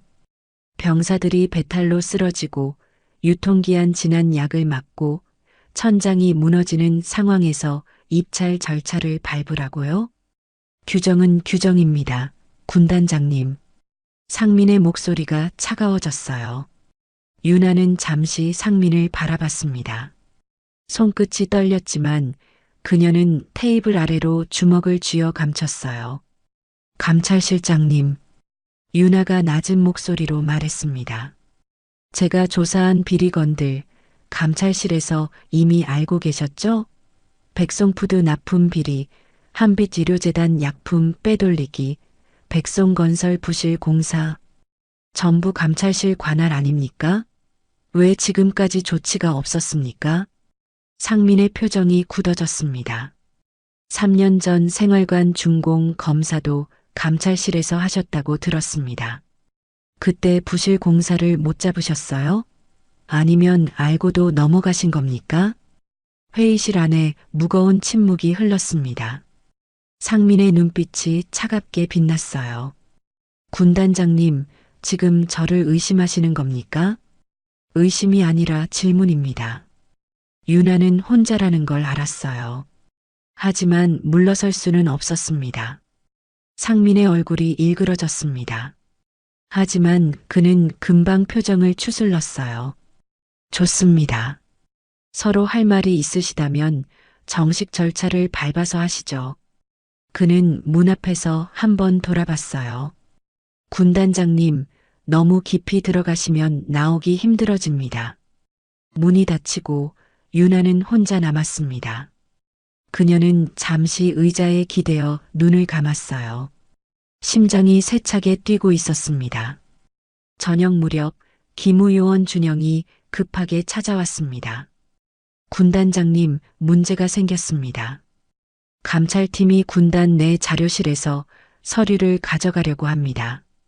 군단장님이 확보한 비리 증거 자료들이에요. 유나의 얼굴이 굳어졌습니다. 증거인멸이었어요. 그녀는 즉시 자료실로 향했습니다. 자료실 앞에는 감찰실 소속 장교 2명이 서 있었어요. 그들은 박스에 서류를 담고 있었습니다. 잠깐요. 유나가 앞을 막아섰습니다. 이 서류들 뭡니까? 감찰 장교가 대답했어요. 감찰 조사에 필요한 자료입니다. 조상민 소장님 지시입니다. 유나가 헌병을 불렀습니다. 헌병대장 태연이 부하들을 이끌고 달려왔어요. 헌병 4명이 일렬로 서서 한 발 전진하자 감찰 장교들의 어깨가 굳어졌습니다. 손에 들고 있던 서류 뭉치가 흔들렸어요. 이 서류는 한 장도 반출할 수 없습니다. 유나의 목소리가 차갑게 울렸습니다. 감찰 장교들은 결국 빈손으로 물러났어요. 그날 밤 유나는 집무실에서 준영과 마주 앉았습니다. 자금 흐름 추적은 어디까지 됐어? 준영이 태블릿을 펼쳤어요. 은행 협조 받느라 며칠이 통째로 날아갔습니다. 금융기관들이 쉽게 자료를 안 내놓더라고요. 그래도 겨우 윤곽이 잡혔습니다. 뭐가 나왔어? 백성푸드, 한빛의료재단, 백성건설. 이 세 곳에서 나간 돈이 결국 같은 곳으로 모입니다. 오인철 회장의 개인 회사예요. 그리고 거기서 다시 여러 개인 계좌로 분산되는데 그 중에 송준호 소장 부인 계좌, 권도혁 대령 부인 계좌 가리고 준영이 잠시 말을 멈췄어요. 조상민 소장의 장남명의 계좌도 있습니다. 윤아의 눈이 빛났습니다. 드디어 조상민까지 연결되는 돈줄을 잡은 거였어요. 이거면 충분해? 금융 자료만으로는 정황 증거에 불과합니다. 결정적인 물증이 더 필요해요. 윤아는 잠시 생각에 잠겼습니다. 골프장 모임 말고 다른 곳에서도 만나지 않을까? 더 은밀한 장소에서. 다음 날 준영이 새로운 정보를 가져왔습니다. 찾았습니다. 김포 외곽에 별장이 하나 있어요. 오인철 회장 명의로 되어 있는데 공식 기록에는 거의 나오지 않습니다. 하지만 송준호 소장과 조상민 소장의 차량이 여러 번 목격됐어요. 윤아의 심장이 뛰었습니다. 거기에 뭐가 있을까? 비자금 금고일 수도 있고 비밀 회의 장소일 수도 있습니다. 윤아는 창밖을 바라봤습니다. 압수수색 영장을 준비해. 군검찰과 협조해서 움직인다. 그때 윤아의 휴대폰이 울렸습니다. 발신자 표시가 없었어요. 장 중장님, 상민의 목소리였어요. 오늘 자료실 건 불쾌하셨겠지만 오해입니다. 우리 한번 만나서 이야기할까요? 윤아는 잠시 침묵했습니다. 오해요? 무슨 오해가 있는지 모르겠는데요. 군단장님이 생각하시는 것처럼 단순하지 않아요. 이 상황이. 윤아는 전화를 끊었습니다. 협박이 안 통하니까 이제 회의로 나오는 거였죠. 이제 시간이 없어. 윤아가 낮게 말했습니다. 저쪽이 먼저 움직이기 전에 끝내야 해. 창밖으로 어둠이 내려앉고 있었습니다. 카르텔과의 최종 대결이 코앞으로 다가오고 있었어요. 압수수색 영장이 나온 건 이틀 뒤였습니다. 군검찰과의 협조가 생각보다 빠르게 이뤄졌어요. 윤아가 그동안 확보한 자금 흐름 자료와 증인 진술들이 결정적으로 작용했습니다. 군검찰도 이 사건의 규모를 파악하고 나서는 적극적으로 움직였죠. 새벽 5시 윤아는 헌병대를 이끌고 김포 외곽의 별장으로 향했습니다. 차 안에서 윤아의 손은 살짝 떨리고 있었어요. 긴장 때문이 아니라 기대 때문이었습니다. 이 작전이 성공하면 카르텔의 심장을 직접 들여다볼 수 있었어요. 실패하면 자신이 끝나는 거였죠. 별장은 한강이 내려다 보이는 언덕 위에 있었습니다. 높은 담장에 둘러싸인 2층짜리 건물이었는데 주변에 인가가 없어서 은밀한 모임을 하기에 딱 좋은 장소였어요. 새벽 5시 30분 헌병대가 정문을 돌파했습니다. 군검찰 영장 집행입니다. 문 열어요. 경비원이 당황해하는 사이 헌병들이 안으로 진입했어요. 윤아도 뒤따라 들어섰습니다. 별장 내부는 생각보다 호화로웠어요. 대리석 바닥, 고급 가구, 벽에 걸린 그림들. 군인들의 비자금으로 이런 곳이 유지되고 있었다는 게 믿기지 않았습니다. 2층 서재부터 수색합니다. 헌병대장 태연의 지시에 따라 헌병들이 흩어졌어요. 윤아는 직접 서재로 향했습니다. 서재 문을 열자 책장이 벽면을 가득 채우고 있었어요. 헌병 한 명이 바닥을 살피다가 고개를 들었습니다. 군단장님, 여기 보세요. 이쪽 책장 아래만 먼지가 거의 없습니다. 자주 움직인 흔적이에요. 윤아가 그쪽으로 다가갔어요. 확실히 다른 곳은 먼지가 쌓여 있는데 그 책장 앞 바닥만 깨끗했습니다. 그녀는 손으로 책장 옆면을 더듬다가 힘을 주어 밀었어요. 뻑뻑한 소리와 함께 책장이 움직이면서 뒤에 숨겨진 철제 문이 드러났습니다. 여기 금고가 있습니다. 전문 장비를 가져온 헌병이 금고 문을 열었어요. 철제 문이 열리는 순간 오래된 종이 냄새와 먼지, 그리고 묵은 돈 냄새가 한꺼번에 쏟아져 나왔습니다. 안에서 나온 것은 서류 뭉치, 하드디스크 여러 개, 그리고 현금 다발이었어요. 유나가 서류를 펼쳐봤습니다. 눈이 커졌어요. 거기에는 지난 5년간의 자금 흐름이 꼼꼼하게 기록되어 있었습니다. 백성푸드에서 얼마가 나갔고, 한빛치료재단에서 얼마가 빠졌고, 백성건설에서 얼마가 흘러들어왔는지, 그리고 그 돈이 누구에게 갔는지까지 전부 적혀 있었죠. 송준호 소장, 권도혁 대령, 조상민 소장. 이름 옆에 금액이 적혀 있었어요. 매달 수천만 원씩 5년 동안. 이거면 됩니다. 유나의 목소리가 떨렸어요. 손에 든 서류가 바스락거렸습니다. 하드디스크에는 더 많은 자료가 담겨 있었어요. 그 중 하나가 유나의 눈에 띄었습니다. 3년 전 날짜로 된 녹취록이었어요.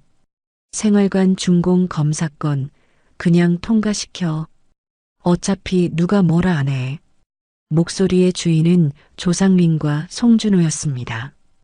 부실 공사를 알면서도 덮었다는 결정적인 증거였어요.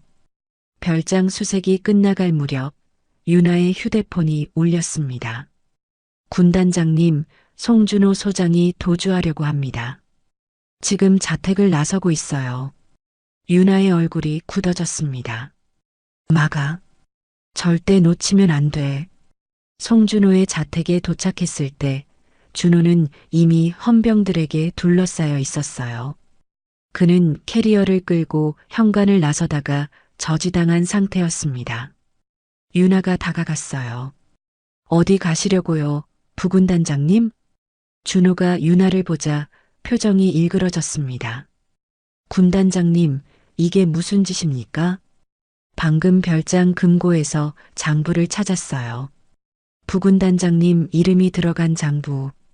유나가 휴대폰을 들어 녹취록 파일을 재생했어요. 생활관 준공 검사건 그냥 통과시켜. 준호의 목소리가 스피커에서 흘러나왔습니다. 그의 어깨가 축 늘어졌어요. 헌병들이 준호의 양팔을 잡았습니다. 그는 저항하지 않았어요. 한 가지만 물을게요. 왜 그랬어요?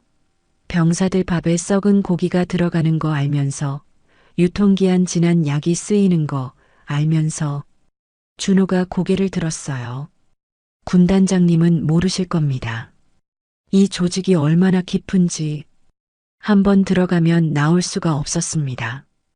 변명입니까? 사실입니다. 조 소장님한테 물어보세요. 진짜 꼭대기가 누군지. 오전 10시 조상민 소장의 자택 앞. 군검찰 수사관들과 헌병들이 집을 둘러싸고 있었습니다. 유나도 현장에 있었어요. 문이 열리고 상민이 나왔습니다. 그는 정장을 갖춰 입고 있었는데 표정은 놀랍도록 담담했어요.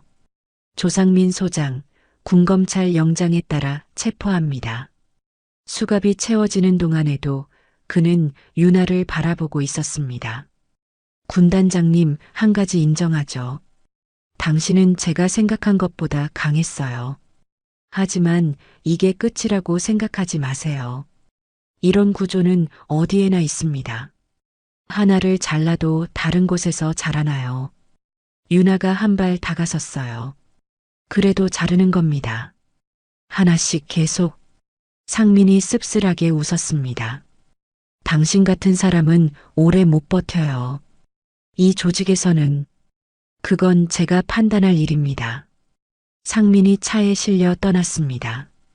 유나는 그 뒷모습을 바라보면서 이상하게도 승리감보다 묵직한 피로감이 먼저 밀려오는 걸 느꼈어요.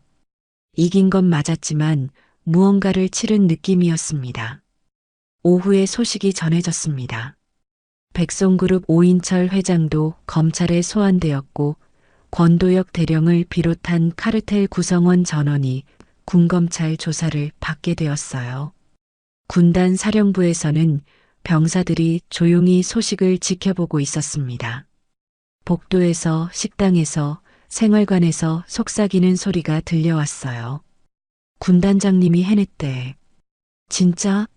송 소장님도 잡혔어? 저녁 무렵 윤아는 집무실 창가에 서서 군단 부지를 내려다봤습니다. 붉은 노을이 하늘을 물들이고 있었어요. 손이 떨렸습니다. 긴장이 풀리면서 몸 전체가 나른해지는 느낌이었어요. 지난 3주가 주마등처럼 스쳐 지나갔습니다.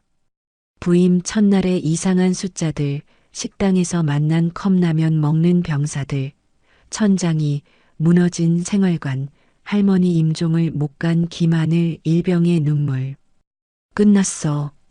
윤아는 그렇게 중얼거렸다가 곧 고개를 저었어요. 아니지. 이제 겨우 시작이야. 카르텔은 무너졌지만 부서진 것들을 다시 세워야 했습니다. 병사들의 밥상을, 의료를, 생활관을, 그리고 무엇보다 이 군단에 대한 신뢰를. 창밖의 노을이 점점 짙어지고 있었어요. 새로운 한강기동군단을 만들어야 할 때였습니다. 카르텔이 무너진 지 일주일이 지났습니다. 군검찰 조사가 한창 진행 중이었고 송준호, 조상민, 권도혁을 비롯한 핵심 인물들은 구속 상태에서 신문을 받고 있었어요. 언론에서도 한강기동군단 비리 사건이 연일 보도되면서 군 내부가 술렁이고 있었죠. 그런데 조사가 깊어지면서 예상치 못한 것이 하나 더 드러났습니다. 그날 오후 김우 요원 준영이 윤아의 집무실로 찾아왔어요. 그의 손에는 오래된 서류 파일이 들려 있었습니다. 군단장님, 별장에서 압수한 하드디스크를 분석하다가 이상한 걸 발견했습니다. 뭔데? 준영이 파일을 펼쳤어요. 10년 전 기록입니다. 맹우철 대령 무공 훈장 수여 건인데 뭔가 이상해요. 윤아는 서류를 받아 읽기 시작했습니다. 맹우철. 이름이 낯설지 않았어요. 군단 내에서 영웅으로 통하는 인물이었죠. 10년 전 훈련 중 사고에서 동료를 구했다는 이야기로 무공 훈장을 받았고 그 이후로 승승장구해서 지금은 대령 계급에 올라 있었습니다. 그런데 서류를 읽어 내려가던 윤아의 미간이 점점 좁아졌어요. 이게 뭐야? 서류에는 당시 사고 보고서와 증인 진술서가 들어 있었습니다. 하지만 공식 기록과 내용이 달랐어요. 공식 기록에는 맹우철 당시 소위가 위험을 무릅쓰고 동료를 구출했다고 되어 있었지만 이 서류에는 전혀 다른 이야기가 적혀 있었습니다. 실제로 동료를 구한 사람은 정호빈 당시 병장이었어요. 하지만 공식 보고서에서는 정호빈의 이름이 지워지고 맹우철의 이름이 들어가 있었죠. 조작된 거야? 그렇게 보입니다. 그리고 이 조작에 송준호와 조상민이 관여한 흔적이 있어요. 준영이 다른 서류를 꺼냈습니다. 당시 송준호는 인사참모였고 조상민은 감찰장교였습니다. 두 사람의 결재가 이 보고서에 찍혀 있어요. 그리고 맹우철은 백송 장학생이었어? 네. 맹우철도 백송 장학생 출신입니다. 이 영웅 서사가 카르텔의 홍보수단으로 활용된 것 같아요. 백송 장학생이 영웅이 되면 후배들 선발이나 이미지 관리에 도움이 되니까요. 윤아는 서류를 내려놓고 창밖을 바라봤습니다. 분노가 치밀었어요. 진짜 영웅의 공을 빼앗아 가짜 영웅을 만들었다니. 정호빈은 지금 어디 있어? 저녁 후 고향으로 돌아갔습니다. 경기도 양평이에요.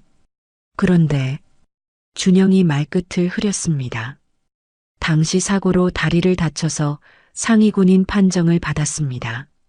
지금은 거의 집 밖을 나오지 않는다고 해요. 유나의 가슴이 무거워졌습니다. 동료를 구하고도 공을 빼앗기고 몸까지 다친 채 10년을 살아온 사람. 그 시간이 얼마나 억울하고 고통스러웠을까요? 만나러 가야겠어. 다음 날 유나는 양평으로 향했습니다. 정호빈의 집은 시골 마을 외곽에 있는 작은 단층 집이었어요. 마당에는 잡초가 무성했고 현관문 페인트가 벗겨져 있었습니다.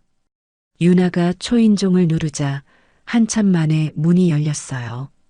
문 앞에 선 사람은 38살의 남자였습니다. 하지만 나이보다 훨씬 늙어 보였어요. 얼굴에 주름이 깊었고 눈 밑에는 그늘이 짙게 깔려 있었습니다. 왼쪽 다리에는 보조기구가 달려 있었죠. 누구세요? 호빈의 목소리는 경계심으로 가득했어요. 장윤아입니다. 한강기동 군단장이에요. 잠깐 이야기 나눌 수 있을까요? 호빈의 눈이 흔들렸습니다. 그는 잠시 망설이다 문을 열어주었어요. 집안은 좁고 어두웠습니다. 오래된 가구들, 빛바랜 사진들.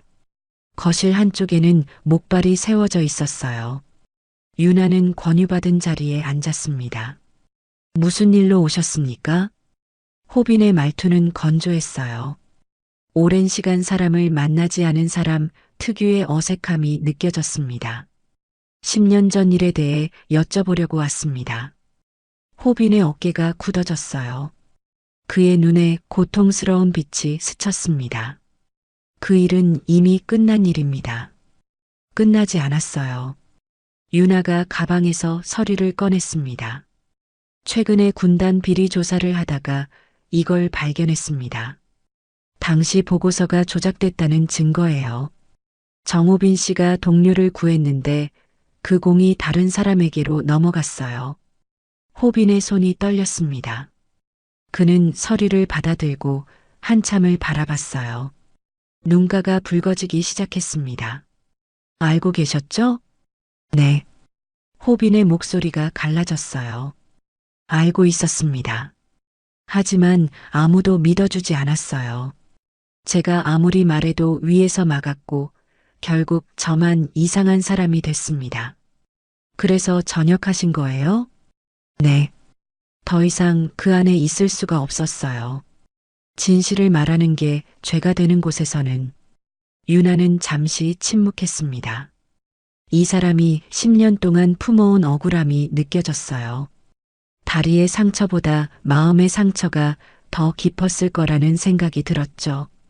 정호빈 씨, 저희가 재심을 청구하려고 합니다.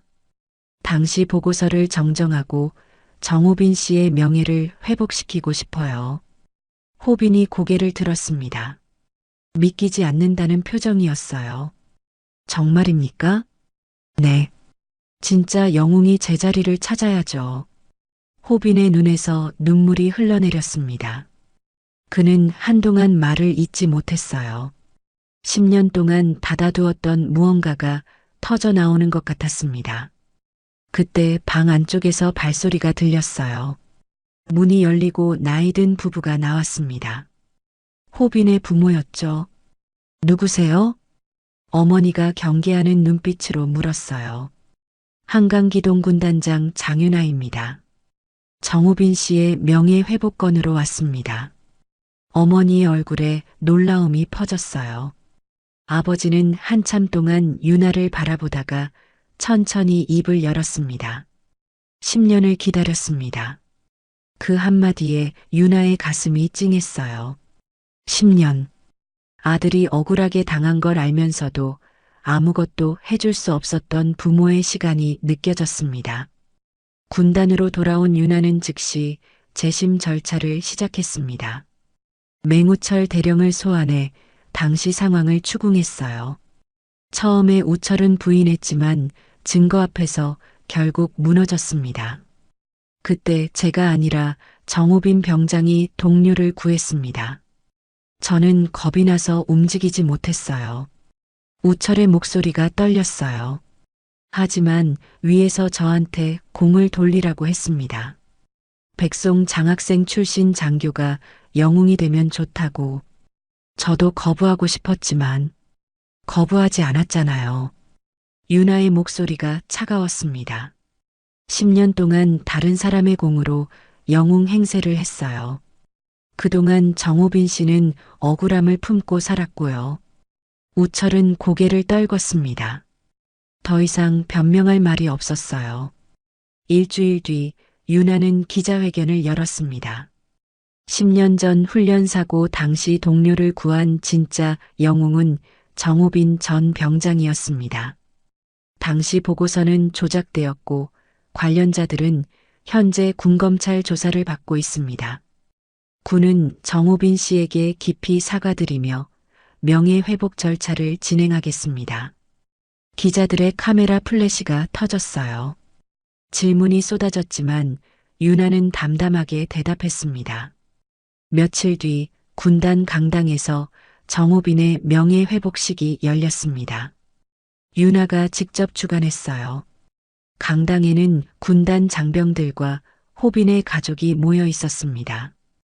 호빈이 보조기구를 짚고 단상으로 올라왔어요. 유나가 그에게 훈장을 달아주었습니다.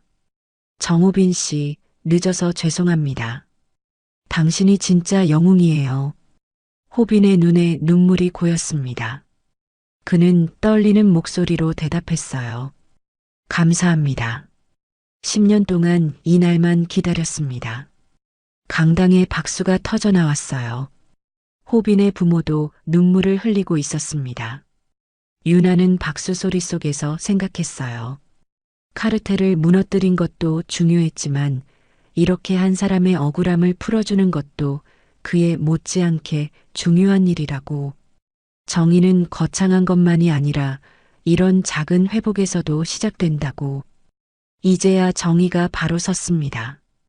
호빈의 아버지가 유나에게 다가와 말했어요. 주름진 얼굴에 미소가 번지고 있었습니다. 유나는 고개를 끄덕였어요. 늦었지만 다행입니다. 강당을 나서며 유나는 하늘을 올려다봤습니다. 맑은 봄 하늘이었어요. 한강기동군단에 부임한 지 한 달이 조금 넘었지만 정말 많은 일이 있었습니다. 이제 남은 건 하나였어요. 이 군단을 제대로 된 군단으로 만드는 것.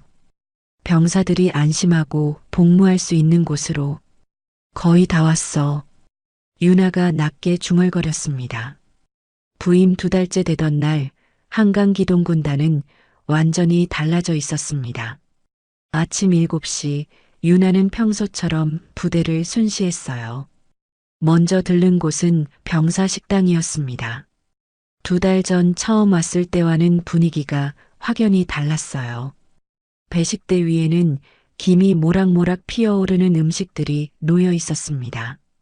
제철 나물, 두부조림, 그리고 도톰하게 썬 돼지고기 김치찌개.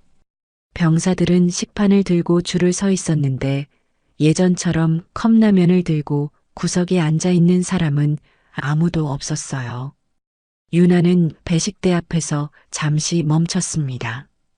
급양관이 다가와 경례를 올렸어요. 오늘 식단 어떻습니까? 새 납품업체에서 들어온 재료들입니다. 원산지 확인도 전부 마쳤고 유통기한도 넉넉합니다. 유나가 고개를 끄덕였어요. 백송푸드와의 계약은 이미 해지되었고 새로운 업체가 정상 시세로 납품을 시작했습니다. 차액으로 빠져나가던 예산이 온전히 식재료 질 향상에 쓰이게 된 거였죠. 식당을 나서며 유나는 한 병사와 눈이 마주쳤어요. 부임 첫날 컵라면을 먹고 있던 그 병사였습니다. 요즘 밥 어때? 병사가 웃으며 대답했어요. 진짜 달라졌습니다. 이제 배탈도 안 나고 밥맛이 있어요. 유나의 입가에 미소가 번졌습니다. 작은 변화였지만 그 작은 변화가 병사들의 일상을 바꾸고 있었어요. 다음으로 들른 곳은 의무대였습니다. 의무대 건물은 아직 낡았지만 내부는 많이 달라져 있었어요. 새로운 의료재단과 계약을 맺으면서 최신 약품과 장비가 들어왔고 유통기한 지난 수액팩이나 약품은 전부 폐기되었습니다. 새로 부임한 의무대장이 윤아를 맞았어요. 35의 젊은 군의관이었는데 눈빛이 맑고 단정했습니다. 복통 환자 현황은 어떻습니까? 현저히 줄었습니다. 지난 한 달간 복통으로 내원한 병사가 12명이에요. 2달 전에는 130명이 넘었던 걸 생각하면 큰 변화죠. 130명에서 12명. 숫자로 보면 단순해 보이지만 그 차이는 100명이 넘는 병사들이 더 이상 배를 움켜쥐지 않아도 된다는 뜻이었어요. 윤아는 의무대를 나서며 삼중대 생활관 쪽으로 향했습니다. 2달 전 천장이 무너졌던 그 생활관은 지금 보수 공사가 한창이었어요. 이번에는 제대로 된 업체를 선정해서 설계 도면대로 정확하게 시공하고 있었습니다. 단열재도 방수층도 내화재도 빠짐없이 들어가고 있었죠. 공사 현장을 지나 임시생활관으로 쓰이던 체육관에 들렀어요. 이미 병사들은 인근의 다른 생활관으로 분산 배치된 뒤였습니다. 체육관 바닥에 깔려있던 매트리스는 치워졌고 다시 원래의 용도로 돌아가 있었죠. 윤아는 체육관을 나서며 생각했어요. 당시 32명의 병사들이 바닥에서 잠을 자야 했던 그 밤이 떠올랐습니다. 이제 그런 일은 없을 거라는 확신이 들었어요. 오전 10시 윤아는 사령부 회의실에서 참모들과 마주 앉았습니다. 참모진의 얼굴들이 많이 바뀌어 있었어요. 송준호, 권도혁, 유상범, 홍기범. 카르텔에 연루되었던 인물들은 모두 자리를 떠났고 새로운 사람들이 그 자리를 채우고 있었습니다. 유령 병력 정리 현황 보고드리겠습니다. 새로 부임한 인사처장이 말을 시작했어요. 부임 첫날 군단장님이 지적하셨던 25명의 미확인 병력권입니다. 조사 결과 장부에만 존재하고 실제로는 없는 유령 병력이었으며 해당 인원에 대한 급여가 5년간 허공으로 빠져나가고 있었습니다. 윤아가 고개를 끄덕였어요. 그 예산은 어떻게 처리됐습니까? 전액 환수 조치 후 병사복지 예산으로 전환했습니다. 구체적으로는 휴가 버스 운행 확대, 생활관 냉난방 시설 개선, 그리고 체력 단련장 장비 교체에 사용될 예정입니다. 허공으로 흘러가던 돈이 이제야 제자리를 찾아가고 있었어요. 회의가 끝난 뒤 윤아는 집무실로 돌아왔습니다.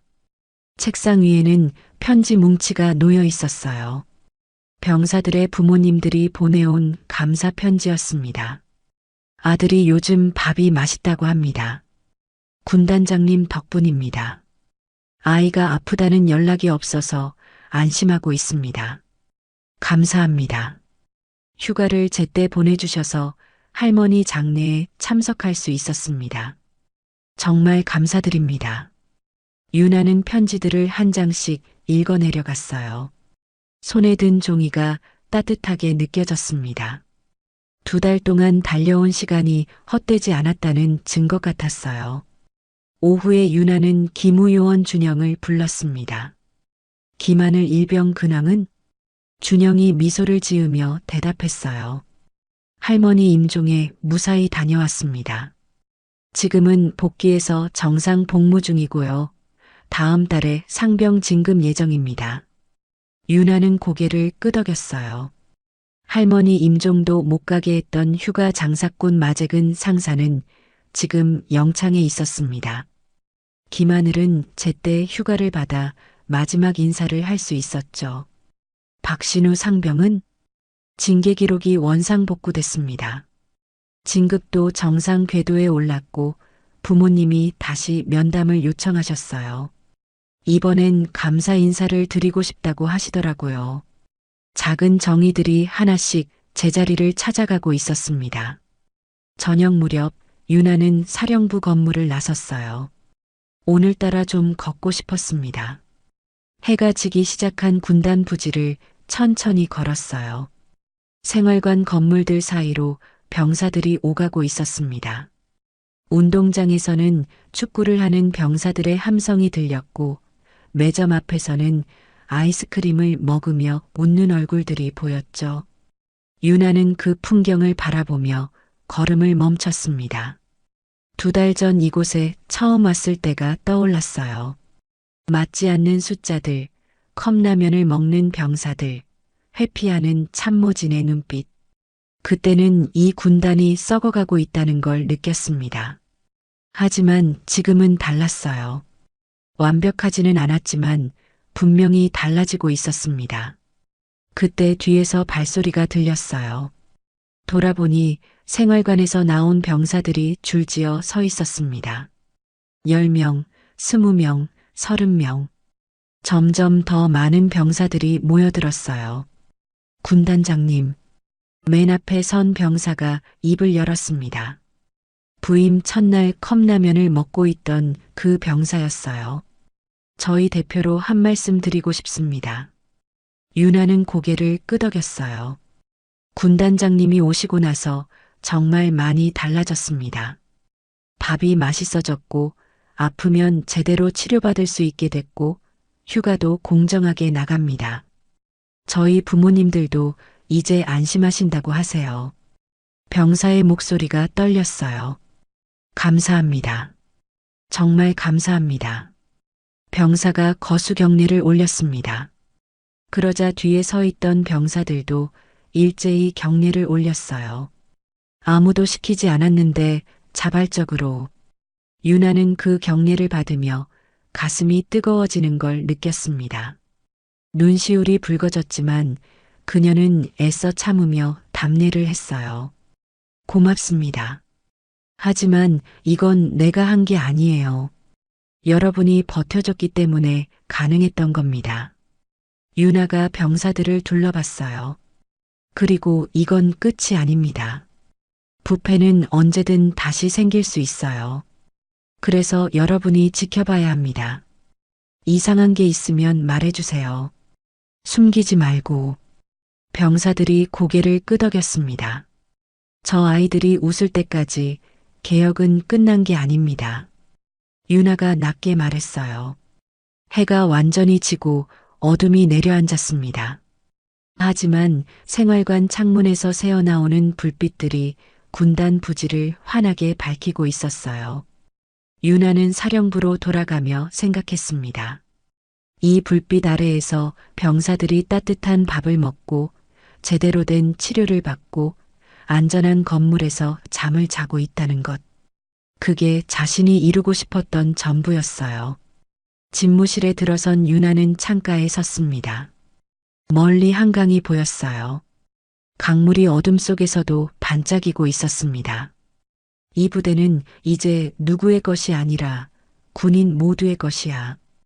유나가 조용히 중얼거렸어요. 한강기동군단의 긴 밤이 끝나고 있었습니다. 새로운 아침이 밝아오고 있었어요. 여러분, 오늘 이야기 어떠셨나요? 군대라는 조직 안에서 한 사람이 옳은 일을 하기 위해 얼마나 큰 용기가 필요한지, 그리고 그 용기가 얼마나 많은 것을 바꿀 수 있는지 느끼셨을 거예요. 혹시 여러분 주변에도 부당한 일을 당하고 억울함을 품고 사는 분이 계신가요? 아니면 작은 용기로 무언가를 바꿔본 경험이 있으신가요? 사연의 고백에서는 이야기를 기다립니다. 댓글로 남겨주시면 소중히 읽겠습니다. 다음 이야기도 기대해 주시고 구독과 좋아요 부탁드립니다. 감사합니다.